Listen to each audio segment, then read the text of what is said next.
Mga inutil! Ang sabi ni attorney. Totoo naman. Diyos ko naman, oh. Alam nyo, na-realize ko lang din, oh. Yung ninakaw nilang pera, doon nila dinala sa ayuda. Meaning, eksperyensado. Tapos sinasabi niya na hindi naman daw niya alam papatahin. Dahil kung alam daw niya papatahin, hindi daw siya sasama. Pero yung reaction niya, wala siyang gulat. Meaning, sanay na. Administration, that's actually, Yun. talagang... Di lumabas din, talagang isinisisi nyo pa rin kay Tatay Digong. Di ba? Ganun lang naman eh. Sabi ko sa inyo, kahit yung sunog na sinaing ng kapitbahay nyo, si Duterte pa rin may kasalanan eh. Tapos kayo, collaboration, lahat ng kulay pinagsama, nagkulay tae na. What's up mga kayon, and welcome back pa rin syempre dito lang sa Joe Malone TV para sa issue ng bayan ating pag-usapan. Hit it! Di kami natatakot sa katotohanan. Isa magandang umaga, hapon, gabi. Joe TV, issue ng bayan. Ating pag-usapan. Tunay na balita, walang kinakampihan. Sumasalamin sa katotohanan lamang para sa mamamayan. Totoo ang laban. Isa mapagpalang araw, mega love shoutout sa lahat ng viewers natin dyan kung saan ka man lupalop naroroon. Kasama ka dito Sa diskusyon, boses mo may halaga sa solusyon. laging alerto, Tuloy ang laban hanggat hindi natin napapaupo si VP Inday. Yan muna ang goal natin. tunay ang serbisyo, diretsong usapan. Protect VP Inday Sara Joe Malone Duterte. TV, issue ng bayan. Ating pag-usapan. Tunay na balita, walang kinakampihan. Sumasalamin sa katotohanan lamang para sa mamamayan. Totoo ang laban. Walang kulay, walang kampi. Balita, talakayan, katotohanan para sa bayan. Yun na sinasabi ko. Mega love shoutout sa lahat ng viewers natin dyan, OFW ka man o dito sa Pilipinas, Luzon, Visayas, Mindanao. Paki-double check naman mga kayo kung nakasubscribe ka na. Kung hindi pa naman, paki-subscribe na lang dito sa Joe Malone TV, sa Issue ng Bayan, at paki-like and share yung video natin para sa algorithm natin. Maraming salamat. Ipakita natin kung ano yung puwersa ng mga Duterte supporters. Di ba? Attendance check dyan sa Comsec mga kayon. Maraming salamat. Simulan na natin. Uy, syempre, ito ang natin. Ang Bardagulera Queen. Walang iba kundi si Attorney Rowena Guanzon. Ito, binasag na naman niya. Si Bongbong. Buong bansa ay nakaranas ng matinding hirap sa pagsipa ng presyo ng petrolyo. Pero ang ayuda ay nakapokus na naman sa Metro Manila. Kaya napipikon sa atin ang Visayas, lalo na ang Mindanao. Nakasentro lagi sa Luzon ang lahat ng samantalang nakasentro lagi sa Luzon lahat. Samantalang lahat naman ay hirap na hirap ngayon. Ang taas ng gas At mas mataas yung diesel. Kaya ang malas nung mga kumuha ng mga malalaking sasakyan, yung mga SUV, kasi karamihan doon diesel or diesel lang kinukuha nila eh. Pero meron ding gas. Yun nga lang, mas mataas yung diesel ngayon. Parang kung papalo na ata ng 90 plus o 100 na. Sa iba, 100 na. Kasi yung huling gas ko, 68. Yung unleaded. Ang itatagal lang sa akin nun, 5 araw. So may 2 araw pa ako para makompleto yung isang 1 week. Hindi pa ako nagpapagas ngayon. Tumaas. Pagkagas ko, tumaas eh. At ang daming haba ng pila lagi. Baligtad nga eh. Nung mga nauuna, walang masyadong pila, hindi mataas. Ngayon kung kailan tumaas, saka nagpipilahan ngayon. Mga inutil! Ang sabi ni attorney. Totoo naman. Diyos ko naman. Alam nyo, na-realize ko lang din. Yung ninakaw nilang pera, doon nila dinala sa ayuda. Pambili ng boto, pampapogi. Kaya tama pa rin si VP Inday Sara. Nakatago yung vote buying sa pangalang ayuda. Nakadisguise. na ayuda na ang ginagamit na ngayon na termino pambili ng mga boto. Totoo. Kaya talagang ano eh, kayong mga makakaliwa, para sa inyo to isipin nyo na lang kung talagang nag-iisip kayo. Lahat kayo nagkakampi-kampi, pero si BP Inday Sara mag-isa lang. Lahat ng kulay nila, pinagsama-sama nyo na, kulay tae na kayo. Hindi nyo ba nagigets? Lahat nagtulong-tulong para sa isang tao lang, kay BP Inday Sara lang. Nag-iisip pa talaga kayo? Di ba? Ewan ko ba? Tataong itong mga to. O, sinasabi ni Risa daw, I hate corruption. I really hate it. Sabi ni attorney, I hate corruption ka pa dyan na nalalaman pero you love insertion. Ay, ambot sa imo! Meron kasing programa ito, sila attorney Guanzon, pati na rin si Cathy Binag sa SMNI, yung sa totoo lang ang pangalan, kung saan doon nila binabardagul the power of women, yung mga talagang korap na politiko. Alam nyo, minsan may nagtanong meron tayo dito. May video tayo dito. Yung Lovely Granada. Yung kakaisang taong pa lang na political vlogger tapos gusto nang hamunin kagad si BP Inday sa debate. Tangina. Sino ka? Sa tingin mo naman, makikipagdebate sa si BP? Who are you? Di ba? Meron tayong video dyan mamaya. Papakita ko sa inyo. Pero bago yan, meron din tayo, wala ata tayo. Meron din ata tayo kay Risa check natin. Di ba? Hay, nako, Trillanes. Kailangan malaman ng mga botante kung gaano kasama ang mga Duterte. Sino-sino yung mga nagtulong? Makakaliwa, Makabayan Block.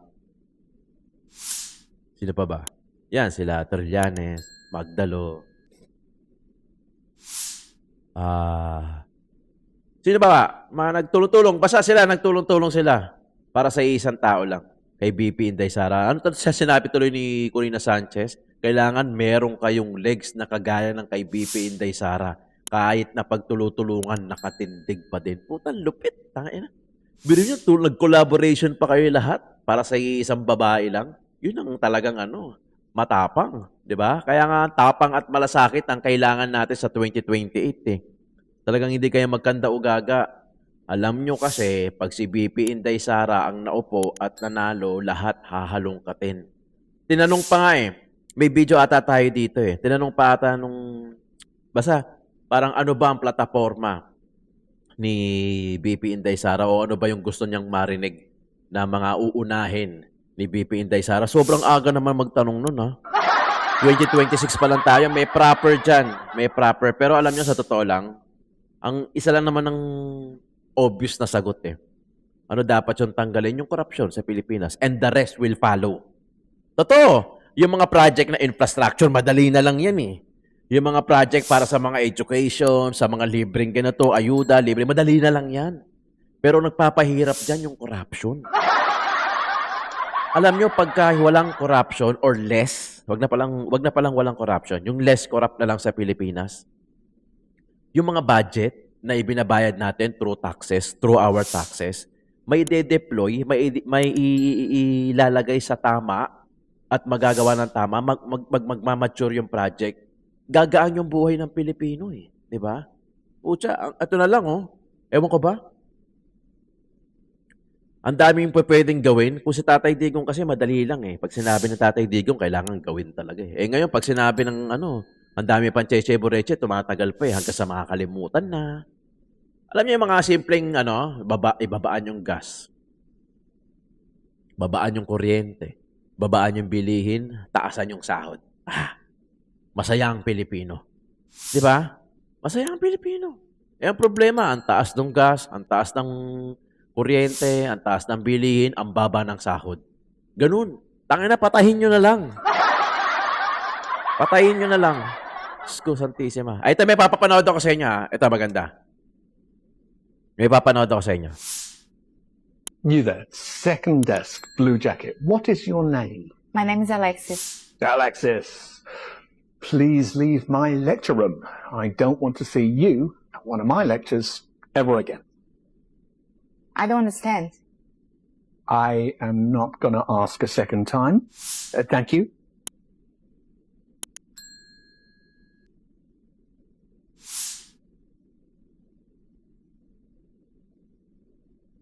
Maganda yan, panoorin nyo lang. Why are there laws? What are laws for? Anyone? Social order? To protect the person's personal rights. So that you can rely on the government? Justice? Thank you. Tell me, was I unfair to your classmate just now? Indeed I was. So, why didn't any of you protest? Why didn't any of you try and stop me? Why didn't you want to prevent this injustice? You see, what you have just learnt, you wouldn't have understood in 1,000 hours of lectures unless you lived it. You didn't say anything because you weren't affected yourself. And this attitude speaks against you and against life. You think it doesn't concern you, so it's none of your business. Well, I'm here to say, if you don't help bring about justice, then one day you too may experience injustice. Yes. And there will be nobody there to stand before you. Yon, okay. Diba? So, malinaw yung video. O, bakit ko pinapakita sa inyo, may related to sa susunod na video na pinapanood natin. Kasi si Tatay Digong, may malasakit sa taong bayan. Even though hindi niya na i-experience. Kasi ang Pinoy, pag hindi tayo affected, most likely, hindi tayo concerned eh. Most likely, wala tayong pakialam, in short. Di ba? Pero pagka tayo yon, number one, pa tayong galit. Tulad na lang nito mapapanood nyo. Related to doon sa papanood ko sa inyo. Yan. I have a daughter. Diba? I don't believe in the death penalty. Pero pag sinaktan yung anak ko, I will violate the law for my daughter and my wife. Ganun lang yun eh. Diba? Diba? Kasi, kung tayo hindi affected, hindi tayo mismo, wala tayong pakialam. Wala tayong concern. Gaya nung unang-unang video na pinapanood ko sa inyo. Ganun eh. Ang kailangan kasi natin dito, ang kailangan natin na politiko, yung may malasakit. Hindi pa yung, wala kaming pakialam dyan. Good example ito Good example. Ako, lumaki ako sa Tondo. Kung saan talamak ang drug. Isa sa mga lugar na talamak. Noon. I don't know kung still existing pa rin ngayon.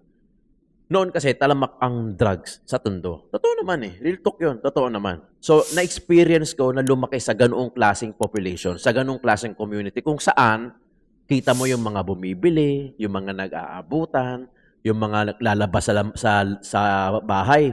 Alam mo, naka-drugs, yung itsurahan, yung muka, yung pagngangaw ng panga, yung mata ng pula. At na-experience ko din kung paano na sila nakita ko na siyempre nakikita mo lang tumitira hanggang sa nakita mo nagnanakaw na, nag-i-snatch na sa Divisoria, nababalitaan mo ng hold up siya sa ganito, sa susunod pumatay na. 'Di ba? Sinabi ko sa inyo yung ladder-rise kung paano magsimula yung isang patikim-tikim hanggang sa lumala hanggang sa maging drug, diba? Hanggang sa pumapatay na ng tao. 'Di ba? Lahat kasi 'yon gumamit 'yon. Kasi wala na sa katinuan yung pag-iisip eh. May mga iilan din akong tropa. Alam na mga taga-Dagupan to na nasira ang ulo, nabaliw dahil sa drugs. Hindi kinaya. Magugulat na lang kami. One time, isang araw, madaling araw, tumatakbo lang siya. Nasira na ang ulo. Magaling pa naman mag-basketball. Alam na mga taga-Dagupan yan. So yun eh. 'Di ba? Yun yung concern kasi ni Tatay Digong, yung drugs. Yung drugs, di ba? Number one yan kay Tatay Digong, talagang si Tatay Digong, ayaw niya talaga ng drugs. I hate drugs. Kasi yung epekto niyan sa tao, talagang hindi natitino ang pag-iisip. Alam niyo yung Yung sa Tondo, yung escort ni Isko Moreno, yung nabalitaan nyo na binaril, kinuha yung kwintas, pinipigtal ng ganun, hindi mapigtal kasi makapal eh. Kaya tinanggal pa sa pagkala, kaya medyo may tagal na onti yun, mga ilang segundo. Sumuko na yung driver nun. Sumuko na yung driver. I-update ko lang. Sumuko na yung driver at sinabi niya, first time lang daw niya pero nakapito na raw sila. Pero syempre walang maniniwala dun. 'Di ba? Na first time lang niya na nakapito lang sila. Tumitira daw, inamin niya na tumitira daw sila sa Baguio, sa Quezon City, meaning experiencado. Tapos sinasabi niya na hindi naman daw niya alam papatahin. Dahil kung alam daw niya papatahin, hindi daw siya sasama. Pero yung reaction niya, wala siyang gulat. Meaning, sanay na. Hindi reaction ng isang first-timer na pag may binaril sa harapan mo na tuloy ka pa rin. Ano yun? Napaka-professional ka na nun. Di ba? Ano lang yan Yun kasi resulta na nakadrugs kasi hindi mo kayang pumatay ng tao nang hindi ka nakadrugs. Di ba? Unless gun for hire ka na talaga yan ang trabaho mo. Pumatay. Di ba? Mga hold-upper yan. Hindi nila alam na escort kasi ni na pulis na escort ni Isko Moreno. Kaya talagang mangyak-ngyak, mapigil-pigil na pigil si Isko Moreno. Yun sinasabi ko Yan kasi yung pinaglalaban ni Tatay Digong. Meron siyang malasakit. Ayaw niya nang humantong sa ganun. Hindi niya na kailangan pang ma-experience. Concern siya doon. Yun yung nasa unang video Meron siyang pakialam, meron siyang malasakit. Kaya hindi malabo na mamana ito ni BP Inday Sara at ito i-implement sa atin. Kaya nga may mga naglalabasan na War on Drugs 2.0 Diba? Simple lang Alisin mo yung drugs, alisin mo yung korupsyon, o bawasan na lang, sige. Para medyo makatotohanan. Bawasan yung korupsyon, bawasan yung drugs, lahat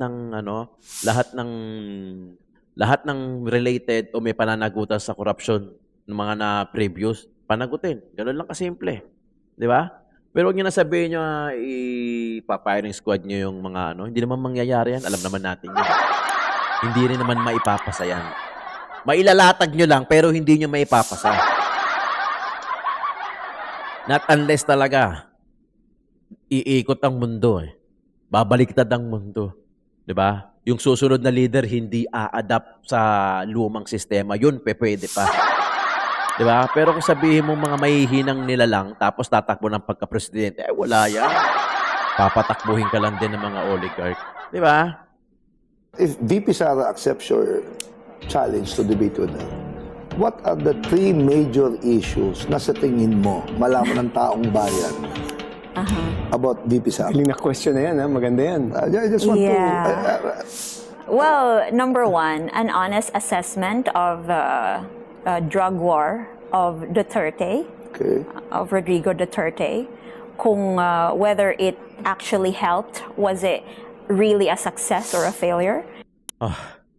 Grabe, di ba? Hanggang ngayon, kung na-question pa nila yung war on drugs, kung successful ba o failure. Hindi naman perfecto si Tatay Digong. And we all know. Ewan ko kung ba't nila alam o ayaw nilang tanggapin o talagang hindi nila matanggap na naging successful kahit papano. Hindi man perfecto. Sige, sabihin na natin. Sabihin na natin na hindi naman perfecto talaga yung war on drugs. Pero, putya, ano ba? Saan ba kayo nakatira?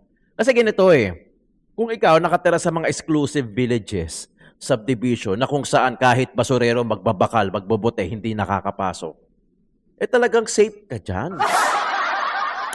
Ang problema, ilan lang kayo nakatira sa mga exclusive mas marami yung mga nakatira sa mga open na lugar na kung saan pasukin ng magbobote, pasukin ng mga sino-sinong tao, pasukin ng mga masasamang loob. Kasi sa mga exclusive subdivision, may mga guard dyan may mga baril yan. Siyempre, kung ako magnanakaw, di ako papasok dyan.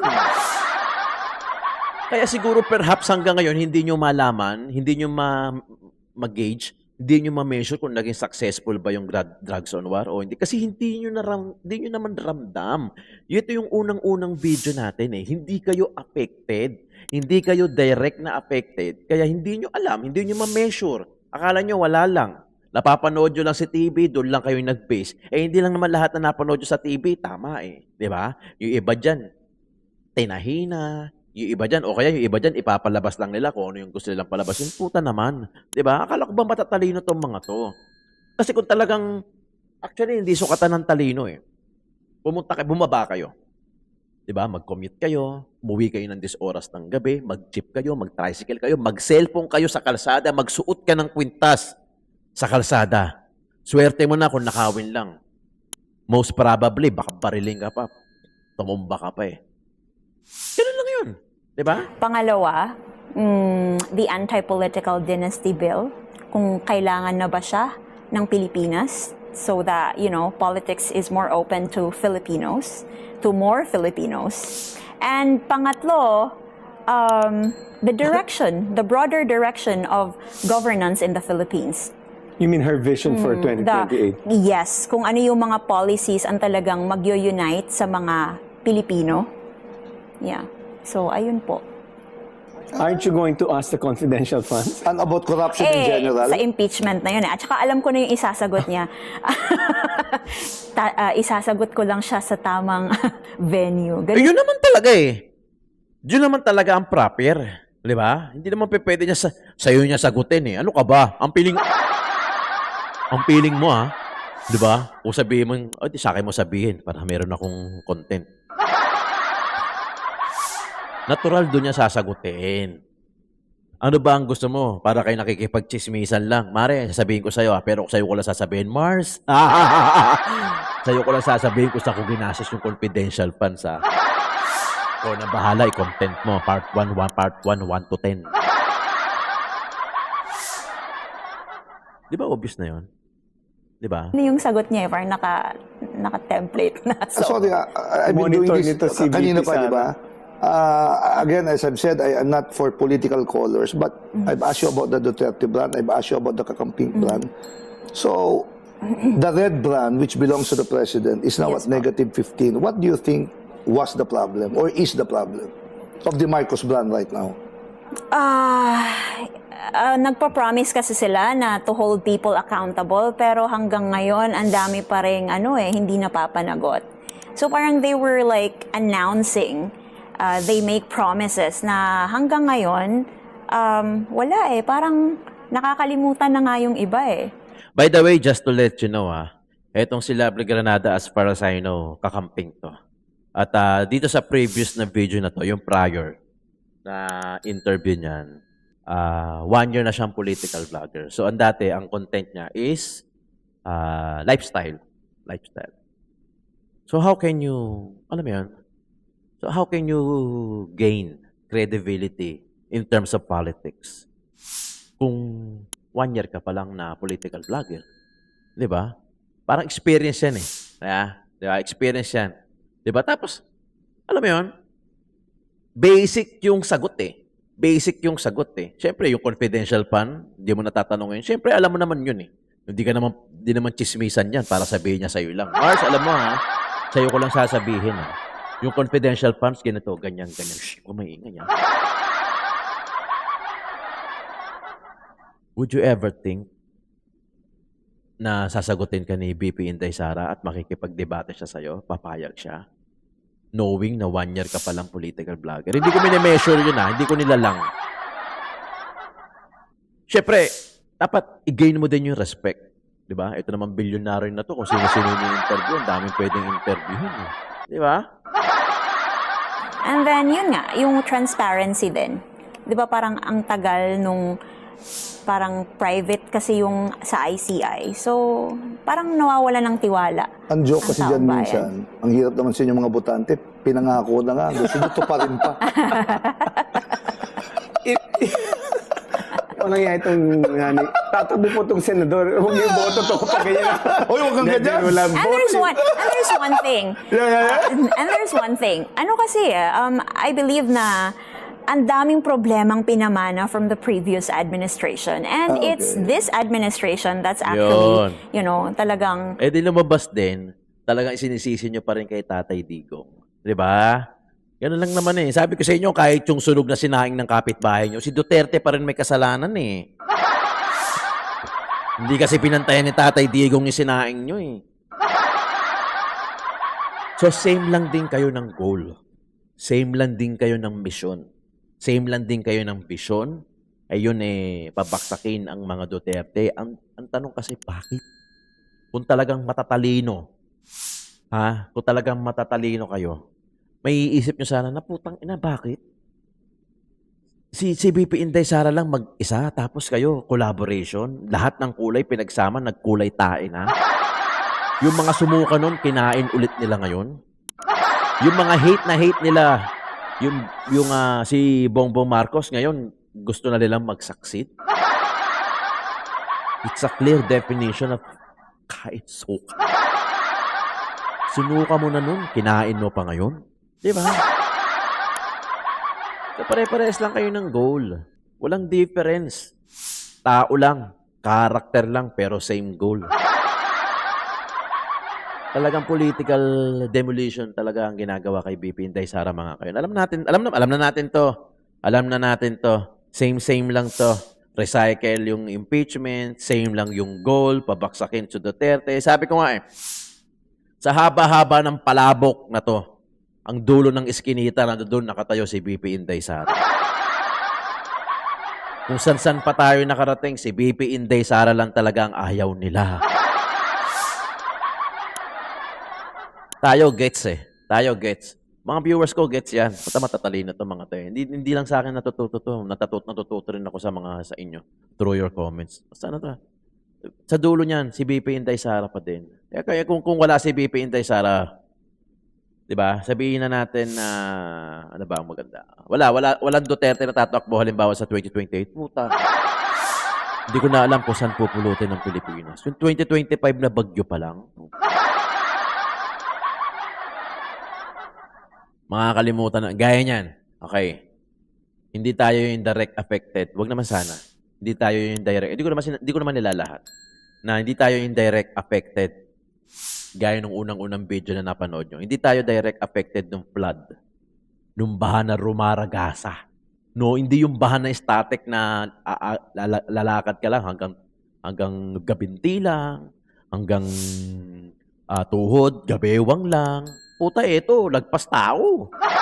Hindi lang lagpas tao, rumaragasa pa. Talagang meaning, yung mga flood control project, nawasak, kaya imbis na dapat doon lang dadaan yung mga tubig, nagkalat-kalat na sa bayan-bayan, hanggang sa, yun nga, lumagpas na sa tao, hanggang bubong na, tapos tinatangay pa yung iba.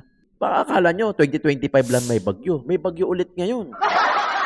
Taon-taon bumabagyo, may mga calamities, may mga nature calls. So kung hindi tayo direct affected, yun ang mahirap Kaya sabi ko lagi, pag malasakitan natin yung kapwa natin. Kasi kung hindi tayo yung direct affected, hindi natin siya concern. Gaya nung unang video. 'Di ba? Pinalabas yung babae, walang nagreklamong mga classmate na sinabi, teka, hoops, mali yan. Ba't mo pinapalabas? Wala namang ginagawa yung tao. Hindi sila yung direct affected, kaya it's none of their business. 'Di ba? Ayun ang problema. Kasi wala rin malasakit. Pero kung may malasakit ka sa kapwa mo, papalag ka. Hindi mo na kailangan pang ikaw yung maging biktima.